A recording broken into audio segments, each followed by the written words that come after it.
This is Rugby Unity. I am David Pembroke, and today it's my very great pleasure to welcome the Managing Director of Rugby World Cup 2027, Mr. Chris Stanley, the man who is in charge of planning, operations and delivery of a tournament that will feature 52 matches, 24 teams, and will run from the 1st of October until the 13th of November next year. He joins me from his office in Sydney. Chris Stanley, welcome to Rugby Unity. Thank you, David. Thanks for having me. No problem at all. Listen, what we do with these chats is to actually meet the person before we get into the meat and potatoes of Rugby World Cup in your days. So tell us the Chris Stanley story. Where did it begin? How far do you want to go back? All the way back. I love to know where people are from. Yeah. Okay. Well, originally, I was born in the UK. Yep. Quite a large family, youngest of 5 siblings, which is an interesting environment to grow up. 4 sisters. Oh, wow. Which has probably shaped part of who I am. Grew up in the UK. Whereabouts in the UK? Go to South London. Okay. A place called Sanderstead. Nearest big town is Purley or Croydon, but yeah, South London. Didn't go to a rugby school, went to a UK comprehensive school, and then when I finished school, went to college for a couple of years, and then went on and ended up studying engineering, and then had a job that wasn't particularly stimulating after I finished engineering, and actually made the decision to go travelling.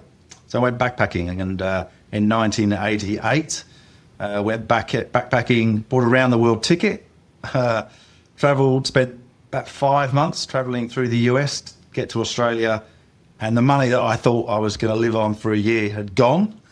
So I needed a job in Australia. Unfortunately, got a job working for a company, and they ended up sponsoring me for my residency. So in 90, I got my residency, and in 91, I became a citizen. And have been here ever since. Travelled a lot for work, but yes, made home here in Australia. So when you first got here, was it in engineering that you were working, or had you made the hop then to sport? No, that came a little bit later. So I spent 3 years working for a company. We designed and built restaurants and bars around Sydney, which was good fun. And then I spent 6 years working for a large pharmaceutical company in their engineering department. And then in 96, strangely enough, my girlfriend at the time, she applied for the job for the Sydney Olympics, and came home from the interview and was like, they were asking me all these engineering questions. And so I threw my name in the ring and, landed the job as, the title at the time was a precinct technology manager for Sydney 2000. That was back in 96. Spent the first year working on the project when they were rebuilding the head offices, which was the old Sydney Morning Herald buildings in Ultimo. And then finished that and went like, now what?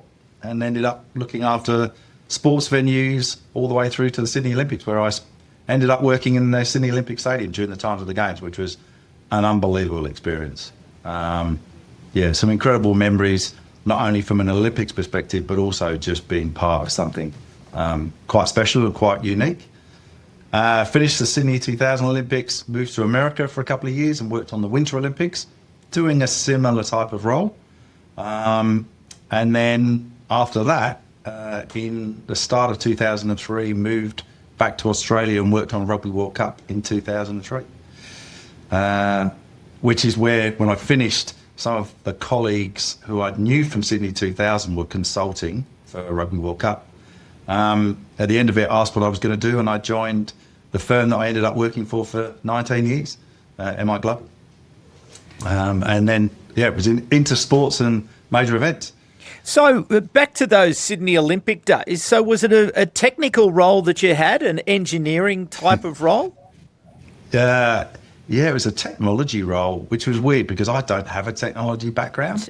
But I think one of the things around engineering, you learn the disciplines of project and program management. So really, as the organising committee, we weren't responsible for delivering the technology. We had a whole stack of partners like IBM and Telstra and all the everything that comes together for an Olympic Games. So it's just managing them from a project management perspective, Right. understanding the business requirements. So it gave me the opportunity to understand what each department needed and how technology could support them, and then making sure the systems and services were installed, ready for go time, come Olympics or Winter Olympics or Rugby World Cup. So that was really my foray into it.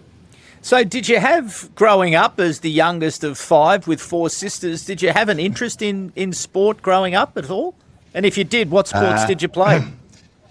Yeah, I probably my academic prowess is reflective of how much time I spent studying.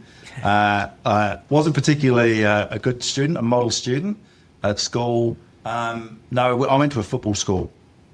My claim to fame is we played rugby once.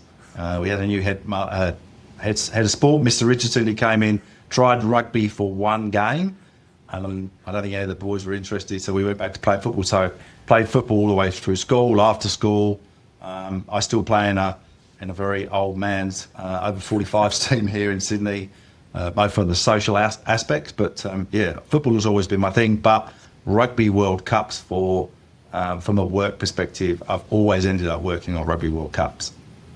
So you started, your first Rugby World Cup was 2003, and have you worked on every World Cup since then?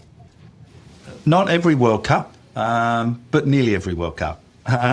Finished with Rugby World Cup, and then through my role with MI, the opportunity came up to work on France in 2007. I got married at the beginning of 2007, so my wife and I moved to France. We worked on Rugby World Cup in 2007 over in France, which was amazing. And then for 2011, we were advising, the organisation was advising the organising committee there in New Zealand. And then I ended up moving over to New Zealand for quite a while with the wife and kids. We did a little bit on 2015, but 2015 was a very mature organisation. A lot of people had come off London 2012. So in terms of their knowledge of how to put on major events, I didn't need much assistance.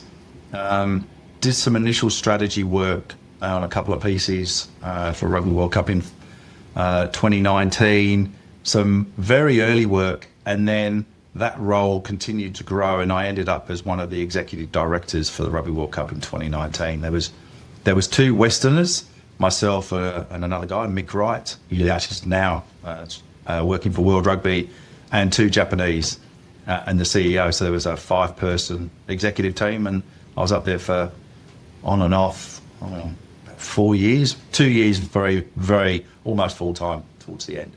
Looking back through that journey through Rugby World Cup from 2003 heading into now, what are your observations of the tournament as it's grown? Not just in a technical sense and the complexity and the technology and everything else that rolls around it, but its place in global sport. I think the one thing that I love about a Rugby World Cup, and actually my counterpart who was running the Women's Rugby World Cup last year uses the term, it's a joyous celebration. When you go to a Rugby World Cup match, and it doesn't matter who's playing, whether it's the host nation or any of the matches, the crowd are so friendly. Everyone's having such a good time. And part of that, I actually think, comes down to the values of the sport, the fact that you can have 2 opposing groups of fans sitting next to each other, having a great time. They go for beers afterwards. No one cares. Obviously, they care who wins and loses, but just the atmosphere in the stadium is such an important part of what makes a Rugby World Cup special. I'm sure we'll talk about it. Part of our role as 27 is to get people to realise, be a part of a Rugby World Cup, because you're going to something quite unique. It's not a FIFA World Cup. It's not a football crowd. Olympics are very different, obviously, because of so many sports. But yeah, every time I go to a Rugby World Cup match, I'm blown away by the atmosphere in the stands. So that's different, as you say, to a FIFA World Cup, to an Olympic Games, to a Pan American Games. When you think of all of the events that you've been to over world, that's the differentiating part. It's the participation, or it's the spirit of participation that's different. Absolutely, and the camaraderie, I think, from the fans and what they bring to it. You know, there was lots of stories around Rugby World Cup 2003. There was a game down in Tasmania where, you know, it was around adopting a team. None of the fans knew the teams, but the spirit they brought to that game was something quite unique. And we'll have the same here in 2027. The fans are what makes, for me, having been fortunate to attend various events, it's just a very different crowd.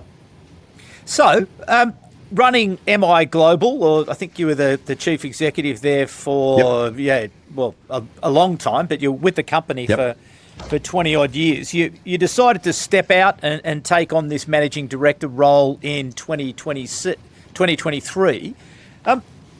Why did you do that? Why did you decide to step into that role? It's a very good question. No, look, I'd worked for a very long time. I was there with MI for just shy of 19 years. I worked with Rugby Australia on the bid when they were bidding to host the tournament here for 2027. Over the years, through the work I've done on Rugby World Cup, but I've also done a lot of work with World Rugby. In 2000, just after the World Cup in 2011, we pitched an idea about, actually, why don't you write a how-to manual? How do you deliver a Rugby World Cup? Every 4 years, they went from market to market, and every organising committee would sort of start from scratch. So we wrote these things, they were called delivery guides back then. They've changed now, but it was really a how-to manual. So I was like, I've been fortunate, I've seen a lot as how World Cups are delivered around the world. And the opportunity came up to put my name in the ring for this one. And I thought, rather than advising, and one of the biggest challenges when you're advising organisations, you can give the best advice you want. If people don't follow it, it's, you know, such is life. So it was like, well, no, I'll lead it from the front myself and do it the way I want to do it. So you've taken on the job. You've been in it now for, you know, a number of months. As you're settling into it, I suppose. You're starting to build your teams in the different parts. And we'll talk about the second ticketing opportunity, which has just opened this week. But take me through your thinking about how and what happens when you start to build these teams and you start to prioritise around that planning, around getting ready. How is it that you think about it, and what are the steps of assembling a team to deliver a Rugby World Cup? Yeah, I mean, ostensibly, we're a pop-up. You know, I started on the 1st of July 2023. Employee number one, we're now at around 60 plus, 65, and we'll grow considerably as we go through into 2027. The Rugby World Cups, they're not complicated. They're just complex. There's a lot of moving parts. We're broken into 7 divisions, across but it's really just working out, the old adage around, how do you eat an elephant one bite at a time? It's just making sure that you're moving in the right direction. Some of the things there aren't dependencies on, you can do them out of sequence, but there is a logical sequence to how you deliver a World Cup. So having seen it done and people getting it around the wrong way, you can press early and do the wrong things and then forget some really obvious things down the track. But I think for us, one of the big things for me was I had a view of what the plan should be, but most importantly for me was having a really talented team. And Australia is fortunate. We have a really good cohort of major event experienced individuals that we were able to draw from. And I've been really fortunate. I've got a very talented executive team, and every role that we've hired, people are coming with experience and not just coming, this isn't their first event, they're coming with multiple events, which just makes my job and the job of delivering a fantastic World Cup so much easier. So you've arrived at May 2026. How are you travelling? We're a pop-up. Will we be successful? We won't know that until the final whistle is blown on the 13th of November. At the moment, where we want to be, we've done everything we needed to do. We've got our cities, our venues. We've undertaken massive procurement. So the first couple of years of an organisation is really working out the plan, building all of the frameworks that you're going to go through and implement. We've got about 40 different departments. We've contracted, obviously, 7 cities, 8 match venues, 32 team base camps. So that's gyms, pools, outdoor training venues. Got about 45,000 hotel flights to book, 10,000 hotel rooms. We've done about 220 plus contracts. So a lot of it was just setting the foundations for the first couple of years, making sure our contractual framework, everything is in place. Now we'll move through a place of, well, now, how are we going to operate? What is it going to look like? We're fortunate, all of our venues in Australia, they're either new or they've been significantly rebuilt. So we've got great infrastructure. Our cities are really well established for delivering major events. We're renowned for being able to deliver really good events in Australia. So what we don't want to do is go in and completely turn the venues on its head and do it differently. So it's just how do we build on what each of those venues do week on and week out, but to make it uniquely Australian, deliver something a little bit different so that people know they're coming to a World Cup and it's not just a regular game of footy. Okay, well, let's pull apart some of these relationships and some of these priorities. Government is clearly a major priority, and in Australia we do have a complex government system of in federation. We have local government, we have state government, we have federal government. How are things rolling along in that space, given that they are very experienced government in terms of delivering major events? Yeah, that we're fortunate at a federal level and at a state level. Each of the states have delivered multiple events and multiple major events, so we can their processes and how they work with the organisation are tried and tested. So at the moment, we're in the process now. You start big picture, so we were having sort of a working group with each state, which was very holistic.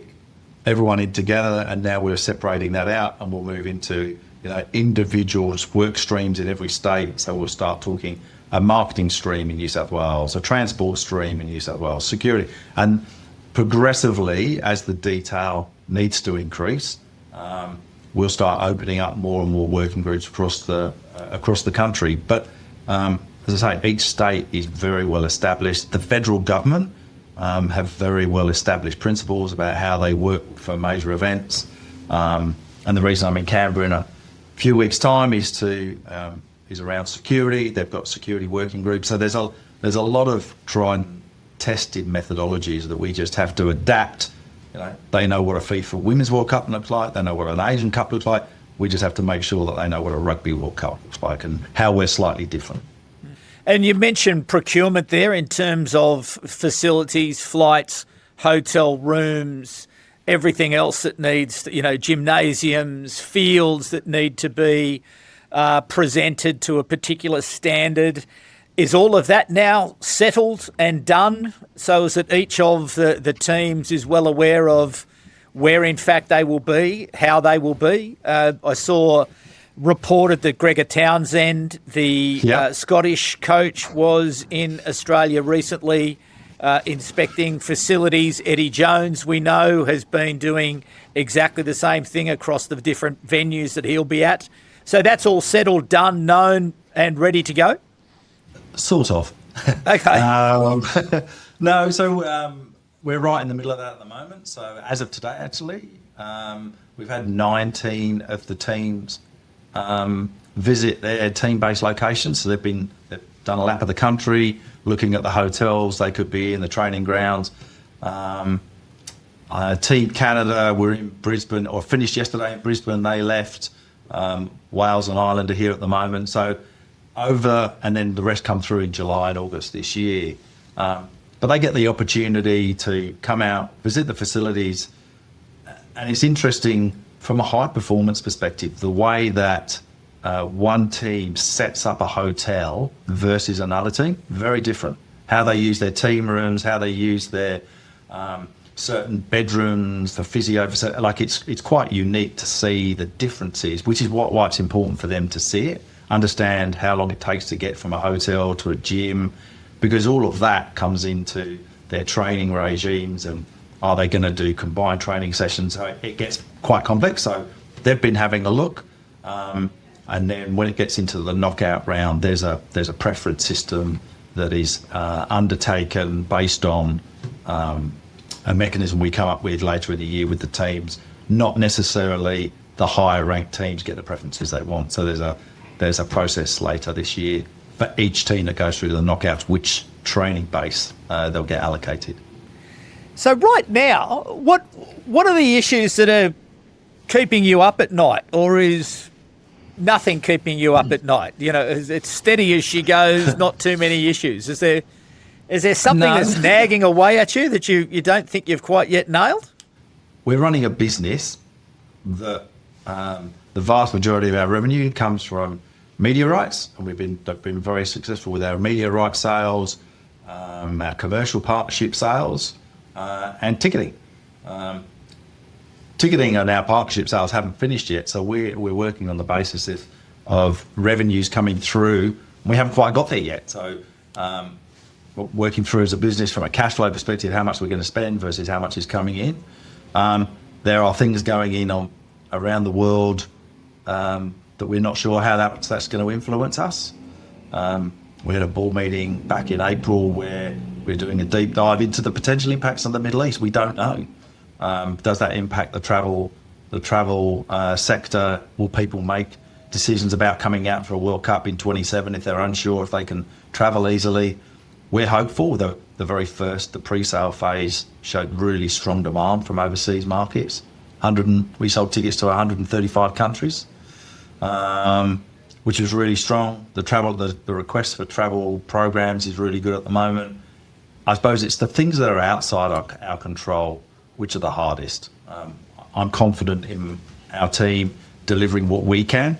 It's those what ifs, which is why we'll spend a lot of time the end of this year and into next year with our readiness planning and understanding, well, what if this goes wrong? I'm confident we'll know what happens when it goes right, but it's practicing when things go wrong. So just take us into that board meeting in April when the world is sort of crumbling around you. There's discussions, but really, as you say, no one knows what things are going to be like in October of next year. No one knows what the world may or may not look like. So how do you go through your scenario planning, your what-if planning? Before I talk about the board meeting, I'll talk about... So in Japan 2019, we had to cancel 3 matches for a Rugby World Cup. First time in history that matches got cancelled. And that was all pre-planned in terms of understanding what if there's a typhoon, what if there's an earthquake, what are the steps you go through, what's the decision-making principles.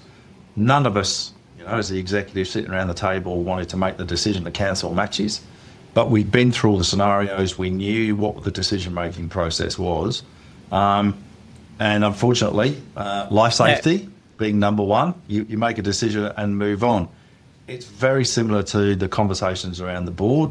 We've got a list of where it could potentially come back and impact us. What are the steps we'll go through before we have to make a decision? So we've got to book flights later on this year for teams. What is our decision-making process going to be if those flights are double the price that we can afford, and so on and so forth. So it's just being really pragmatic. And probably most importantly is understanding when you've got to make a decision. Do I have to make it now? Do I have to make it next year? And being really clear on what that looks like. We're not talking rugby, we're building it. Rugby Unity. So you mentioned that first ballot, the ticket sales to hundreds of thousands of tickets to people in 135 countries, great momentum, great enthusiasm. Obviously, people unhappy about the system not quite working as perhaps they would like it to have worked, but that's not the first time that's ever happened. We're now into this next ballot period where people can go again. Are you seeing the same levels of enthusiasm from the same numbers of countries, or has the geopolitical situation taken the edge off the momentum? That's a very good question, and if you ask me tomorrow, I'll have the first report. So we went live yesterday. You know now. We went live at 3 o'clock. Orders started coming through straight away, which was interesting because it's very different from the first phase. The pre-sale was really targeted at the rugby community and people that had taken the time to register their interest. So it was first in, best dressed. This is an application phase. Doesn't matter if you got in yesterday at 3 o'clock when we open the system up, or when it closes at 6 o'clock on the 2nd. Everybody will be treated the same.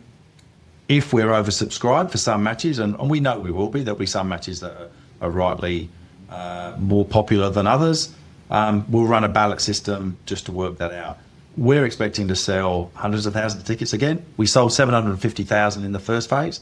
Whether we'll sell the same again, probably not, because you tend not to in the second phase. But where we're sitting at the moment, I'm not sure, because we've still got 2 weeks to go. We're not even 24 hours in to that first day. Yeah, but in that first day, in that opening session, do you feel the mood, your sensing of it? Is it as you expected? Is it a little bit lower? Is it a little bit higher? Where does it sit in terms of where your expectations were? What I can say is there's been applications for all 52 matches, which is really good. And the requests so far have been high. Is it as high as I want? I want to sell everything straight away all the time. So I'm probably the wrong person to ask, but the team seemed confident this morning when we had our team meeting. So yeah, it's heading in the right direction. Okay. 100, same numbers of countries, same sort of interest from around the world. Are we seeing applications, or is it now getting a little bit closer to the interest is domestically now? No, there'll still be a lot that comes from overseas. So yesterday was, because we opened at 3, a lot of the ones in the afternoon were from the Australian market, but then overnight, obviously, it was coming from the rest of the world. We expect about 65% of the tickets overall to go, 65, 70 to be from the domestic market, but really strong sales across the board. And a couple of countries, the USA over-index in attendance at Rugby World Cups from a travelling fan perspective, even though they're not as larger rugby community as, say, in England or in Ireland. They really do over-index in terms of travelling fans, and that was we saw that in the first phase. So we expect that to continue on here. So no, we're encouraged as we sit here right now. Yeah. Okay. Well, that's very promising. So in terms of some of the pricing, what's the most expensive ticket that people can buy at the 2027 Rugby World Cup? Yeah, the most expensive ticket is to the Rugby World Cup final, which is $1,950. And we have, there was a lot of people have views on ticket prices and what that should look like. And one of the things when we were designing the pricing strategy for the ticketing program is getting that balance right. And we wanted to make this as accessible as possible. So originally, before we started selling tickets, we had 2.5 million tickets available, of which 1 million of those were under $100. And like all major events, it's important if you want to make it accessible, so you want to provide more accessible tickets. Some of those tickets at the higher end are going to be more expensive. But we've also seen really strong appetite for those tickets at the higher end as well. So it's getting that balance right. We think we've got that balance right as we sit here right now. Because it is one of the big stories coming out of the FIFA Football World Cup, which is starting in the USA, that the ticket pricing was seen to be prohibitively expensive, really, or certainly perhaps comparatively to what was normally expected to be paid for an event like that in the USA. And now in the secondary markets, the tickets are coming off and they're struggling a little bit by the sounds of it to be able to sell or to cover the capacity that they've been able to generate. So you're saying that you feel that Rugby World Cup has got it right in terms of its ticketing price? Because personally, I think that's fine. Like if someone's got $2,000 to go and pay for a ticket to sit in the best seat in the house, well, good. because this is, one of the only ways that the game generates money every 4 years. And so we'd be foolish as a sport not to try to maximise the revenue from ticketing. Yeah, you're exactly right, David. I mean, Rugby World Cup, the men's Rugby World Cup provides about 95% of the global revenues for World Rugby. Yeah. So once every 4 years, if we want to fund the game to make it sustainable into the future, we've got to generate that revenue somehow. But no, look, I could talk about FIFA World Cup for a long time. They have a very unique ticketing strategy, and also the laws in America around resale markets. We advise strongly, don't try and sell your tickets because otherwise we'll take them down. So you buy tickets through official channels. Yeah, we think we've got it right, and our initial sales would suggest we've probably got it about right. So it's probably fair to ask, what is the cheapest ticket at the Rugby World Cup in 2027? So tickets start, adult ticket starts at $40 for a seat. There are some, we've got a couple of venues, Newcastle and Adelaide, that have got standing room, which is a first for Rugby World Cup. Rugby World Cups don't normally have standing room, so they're only $20. Kids prices, half price. You can see the Wallabies for $65, and then in quarterfinals, the quarterfinals in Brisbane, those tickets start at $130. So again, trying to make it at the bottom end accessible for some of our knockout matches was really important for us as well. But yeah, prices go all the way from $40 all the way up. So let's stay with the money. You mentioned commercial partners. How are we tracking in terms of commercial partners, and would you expect to see a significant growth between now and when the tournament starts? We've got a number of commercial partners already on board. Some of those are legacy partners. So Emirates is a fantastic supporter of rugby. They were the only partner who'd already come free from Rugby World Cup 2023. Our principal partner, who we've announced, Asahi, again, a very good partner. We've got, and part of this goes back to the conversations we're having around the global economics. We have a number of other partners who are sitting there waiting to sign, but they're sort of going, let's just wait. So would we like to be further ahead in our partnership sales? Absolutely. We've got a number of other partners at lower tiers, and we've got a big announcement in a few weeks' time that I can't talk about, which is a really good partner, which hopefully will get people excited about what they can bring to a Rugby World Cup. But look, I'm quite an ambitious person, so I'd like us to be much further ahead in our partnerships.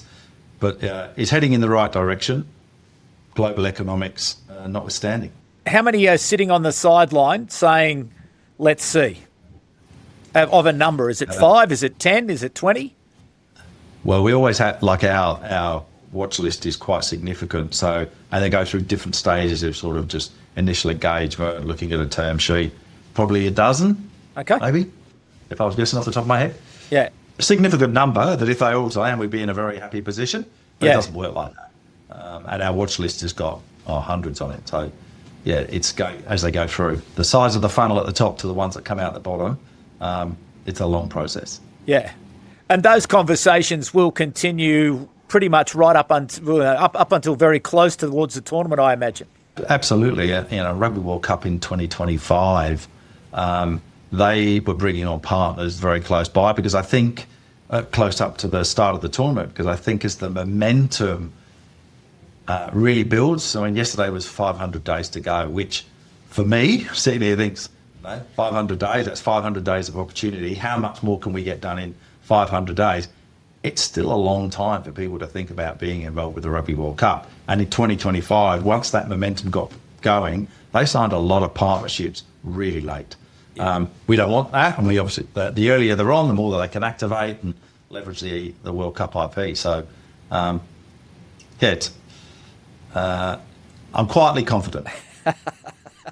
That looks like the one that's keeping you up at night. Yeah, maybe. Media rights. Tell us that story. You said that has been successful. Tell me that story. We obviously in Australia, we have Channel 9 and Stan, so they're through the Nine Entertainment Company. They're a great partner for rugby more broadly, but all the major markets around the world, we have completed our media rights sales. There's a couple we haven't announced yet, but they'll be announced in the coming weeks. But the major markets are done, and we had a view as to where we would like to have got from a financial perspective at the end of those major markets. We've exceeded that, which is fantastic. Some of the smaller markets they'll still get to sale, but we're not worried. There's a little bit of opportunity there about media rights sale, but we're very comfortable with where we've got to. And the big markets, France, TF1 obviously is a fantastic supporter of rugby. The UK market we haven't yet announced, but yeah, we're going well. We're going well on that front. How is it impacting you? That these massive changes that are taking place around technology, driving artificial intelligence, the management of and implementation of artificial intelligence across so many parts of the economy, certainly the major impacts around media and the way people are consuming content now. It's very much short form. It's very much online, small screen. Younger audiences are consuming content differently to older audiences. How do you think about that as the managing director of a major global sporting organisation and enterprise like the Rugby World Cup 2027? How are you thinking and looking at the way people's behaviour is changing, and how indeed Rugby World Cup can move and adapt in order to meet where the market is going to be, and indeed, I suppose, even to anticipate where the market's going to be by 1st of October 2027? Well, you can't rely on sort of, if you build it, they will come. Just do what you want and they'll come and find you. You've got to go to where the fan is. So you've got to work out how do you get in front of them, whether that is through, World Rugby has Rugby Pass TV, and we've got all of our channels. So the short form content, as you say, is really important. I read a stat the other day, and forgive me if I quote it wrong. It was like, I think it was in it wasn't that long ago, 10 years ago, the attention span was or people were watching video for 2 minutes 37, and now it's like less than 40 seconds. Yeah. It's getting so short. I know when I watch rugby or I watch football, I watch any sporting highlight, I very rarely watch the long form. You're watching highlights, so it's making sure we're providing really engaging content across all of our platforms that people want to consume. And that's not only during the tournament, but that's in the lead up. How do we get our marketing message out there? How do we talk to our fans? And our marketing and comms team are doing a fantastic job. Our brand campaign, end of last week, the agency that develops it for us won an award because we had to do something a little bit different. Some people, it's like everything. You come up with a campaign and some people will love it or hate it, but we loved it from the very first pitch, and it's resonated really well. And, there's a long form ad, there's a short form ad, and the way that we're clipping it up, you've just got to be a little bit clever about how you get in front of your fans. We've got a digital working group that's looking at how we'll turn up during the tournament. What will our app look like? Will we have fantasy? If we have fantasy, what's the purpose of it? So there's lots of different ways that we can turn up during the tournament that we're still strategizing. Yeah, right. So the fan, and as you mentioned, early in our conversation, really this sense of joyousness, the values of the sport imbued in the behaviours of the people, and that sense of, just joy. And it's joyful. I've been to many, actually, I think, not all Rugby World Cups, but pretty much all of them. And I would totally support your views that it's different, and it is such great fun. So what's going to be different this time for the fans when they come to Australia? How are you thinking about the fan experience? Because obviously there are the matches, and everyone can gather for the matches and in and around the precincts for the matches, but there's lots of time between matches, between games, where people can travel and go on, little jaunts here and there, and then turn up at the next venue to Absolutely. support their next team, which is, again, a big feature of Rugby World Cups, where people do tend to go and explore in the days where the football's not being played. So what's that fan experience going to be like outside the stadiums for the people who are travelling to Australia, but also who live here? I can't tell you everything because that'll ruin the surprise. Or do you see it as? But is it your responsibility? Do you think it's your responsibility, or is it your responsibility with the staging of the games and the precincts and the transport and all the rest of it? No? Our role, a bit like the teams. So our role from a team, the participating nations, is from when they leave their home nation to when they get back. So everything in between. So how are we looking after them? We have the same responsibility as the fans. So it starts before they even get here. How are we communicating them? How are we talking to them about making their journey to Australia easy? And then from a tourism perspective, obviously each of our destinations are really keen to maximise the amount of time that each fan spends in each jurisdiction. WA doesn't want the fans to come to New South Wales. New South Wales doesn't want them to. So everyone wants to hold them for as long as possible, which is actually, it's great because we want people to experience as much of Australia as we can. And part of our strategic plan, we've got a purpose to deliver on an iconic and uniquely Australian World Cup. When you come here, it's not going to be France, it's not going to be Japan, it's uniquely Australian. So how do we give people the best opportunity to see some amazing rugby, which we know they will. There's no such thing as a bad Rugby World Cup match.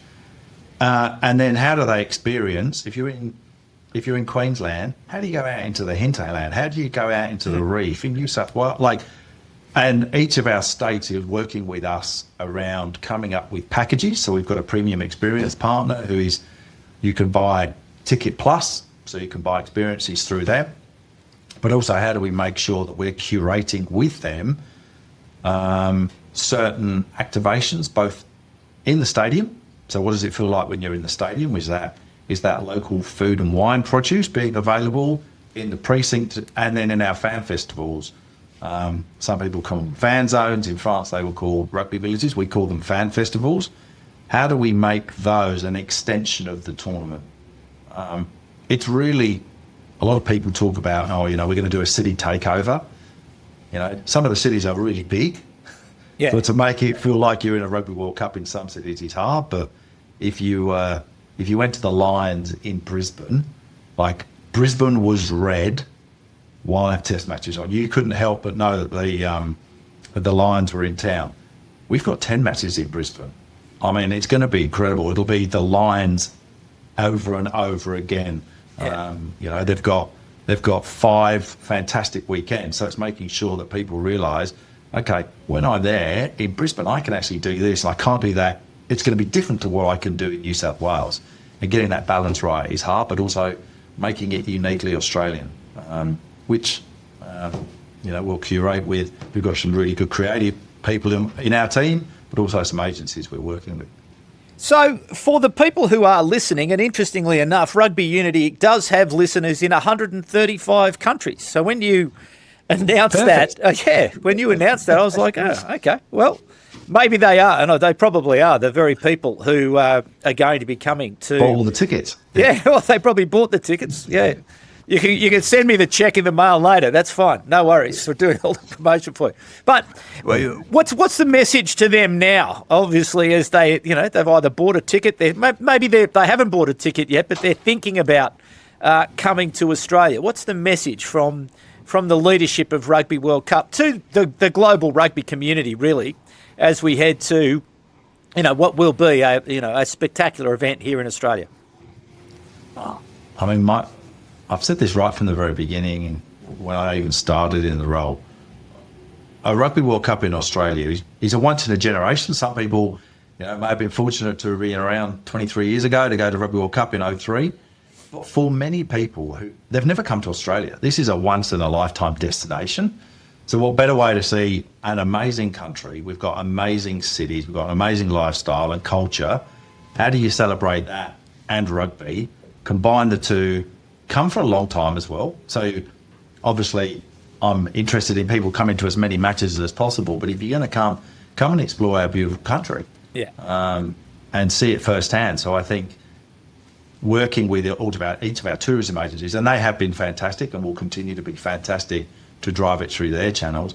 Come and see a great country, see rugby. We go with the other end, come see some rugby and a great country and put the two together.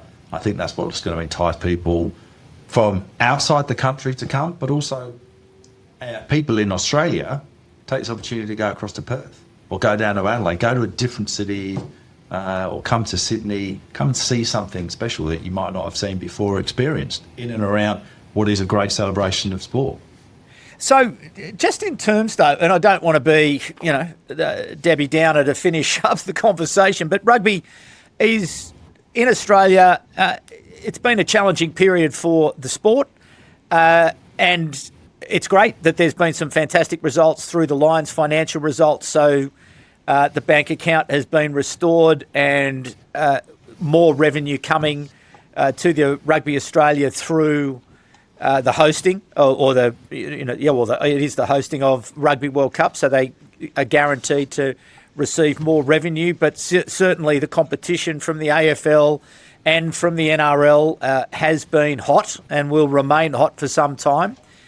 So how has that affected you and affected the way that you've thought about shaping Rugby World Cup 2027? So Phil Waugh, Rugby Australia, he and I, it was either the same day or within about a week of each other. We both started around the same time. And I often say, I can't be successful unless Phil's successful or vice versa.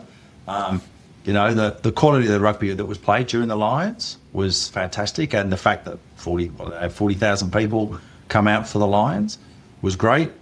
I think for me, as a host, you always want the host nation to go deep. The further they can go into the tournament, that's better. But also, I think that there are more people engaging in rugby than there were. There are more people buying tickets for the Rugby World Cup than we were hoping for. So I think the opportunity is there, and we have a job to talk about what an amazing sport is to be part of rugby. I think one of the things that we don't do enough of as a sport, and I say we as a collective rugby community, I think we need to talk about how good it is to be part of a local club, how good it is to play the sport. And this is coming from someone I didn't play, but I wish I had played. I've got a lot of friends who play, are still part of rugby clubs. And I think if people realise how good it is and just experience it, and whether they experience it for the first time through a Rugby World Cup and then decide to join a club or be involved in it, I think it's the catalyst to get people to fall in, I don't want to use this term, but fall in love with rugby again. Yeah. So that they realise, actually, it's a pretty cool sport to be part of. No, I couldn't agree with you more. The mission of Rugby Unity is how do we help secure the future prosperity of rugby union around the world, and certainly experiencing the game at the heartland, in the community clubs, the global values that underpin and bring the sport together and unify it, that we do see expressed in the behaviour of people, is available to people on a weekly basis at their local clubs. So that sense of community, that sense of spirit, that sense of engagement is available for people to get involved with, and we could do nothing more than encourage everyone to get along to their local clubs, perhaps ahead of Rugby World Cup, because while it's great to go as a participant, it's better to go as a participant who is part of the community of rugby. So, Chris Stanley, thank you so much for taking up or giving up some of your very valuable time today to talk about it. David. Any more sort of, so just in terms of this next couple of weeks, in terms of the tickets and making sure that people don't miss out, just explain that system to me again, so as that people understand just exactly what's on offer over the next couple of weeks and what might happen post this next period, and what might happen then, and why it's pretty important now that people, switch onto it and take advantage of what's available now. So I'd encourage anyone to go onto our ticketing website. If you haven't already got an account, it's very easy. Go on, you create a ticketing account. And we've got tickets available for every match across every price category. And the phase is go on, submit an application. It's very easy. If you change your mind later on, you can delete your application and then change your mind and go again. As long as you do that inside the 2 weeks. And then after the 2 weeks, we'll look at all of the applications. We'll run a ballot for oversubscribed. And then on the 23rd of June, those people that have been successful will get a note and they'll be given the tickets that they have applied for. There'll be a final phase which will be in October this year. So any tickets that we haven't sold, and if any tickets, we have stakeholder requirements. So we're holding some tickets we have some contractual stakeholder requirements. Any of those that don't fully get taken up, they'll be released come October this year. So from around 1 year out, the final batch of tickets will be available, and they'll be available right the way up until and during the tournament for whatever we haven't got rid of. But we'll have sold out well before then. You must be the most popular person down at the local pub. How often do you get hit up for people saying any chance of getting me a ticket, Chris? Generally, there's two comments. It's either one, can I have a job, or can you get me some tickets? And it varies depending on who you're talking to. But, what's your answer to both of those things? No, and yes, no. You can have tickets as long as you buy them. And if I know the person, I know what they're like, I won't employ them. So that's good. You're enjoying it. You look like you're enjoying it. I genuinely, and I wouldn't say this, I love my job. Yeah. And part of that is I'm fortunate to be involved in what is a fantastic sporting event. And I've got an incredible team. My job is very easy to lead a team. We have a great culture, and I've got really talented organisation, both here and with our World Rugby colleagues back in the other side of the world. I'm in a very fortunate position, and I love it. It's easy to get out and come to work every day. Very good. Well, long may that continue. You have a lot. You have a lot of work to do, and best of luck to you and the rest of the team. And just a reminder, everyone, just take advantage of what Chris has just identified there as this next period. You may as well do it now as do it later. Get yourself into that ballot and, get those tickets and secure them, because there's no question that once 2027 Rugby World Cup arrives and the curtain comes up, it will be something else. It will be an occasion to remember, and so be sure not to miss it. And don't miss any of the other great rugby that's coming between here and then, because Newcastle, for example, is a city that will be featuring matches during the Rugby World Cup. And indeed, Rugby Unity will be live, a live recording in Newcastle on the 10th of July. There's a link in the bio for tickets and more information, but it's the day before the Ireland and Japan game. So it's to raise funds for the Hunter rugby community. So jump in onto the bio there and secure your tickets for that.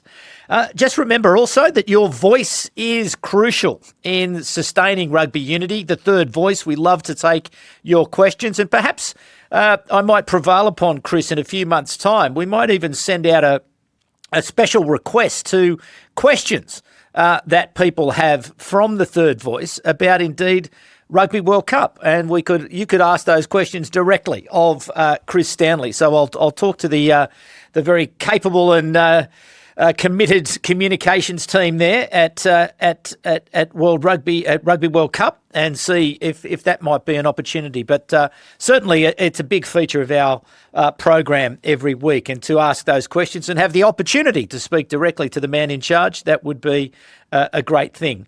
Just a reminder about the Big Three, which is Rugby Unity's new weekly news digest, bringing you the best rugby stories from around the world in one simple, free email. All you need to do is go over to Rugby Unity Substack, sign up, and please fill out the survey. That's helping us to understand a little bit more of you. you, but you will have that digest dropped into your email box every Monday morning. And indeed, you can follow us across all of the socials, TikTok, Instagram, Facebook, LinkedIn, and as Chris was talking about before, just the importance of this short form content in communication in this day and age.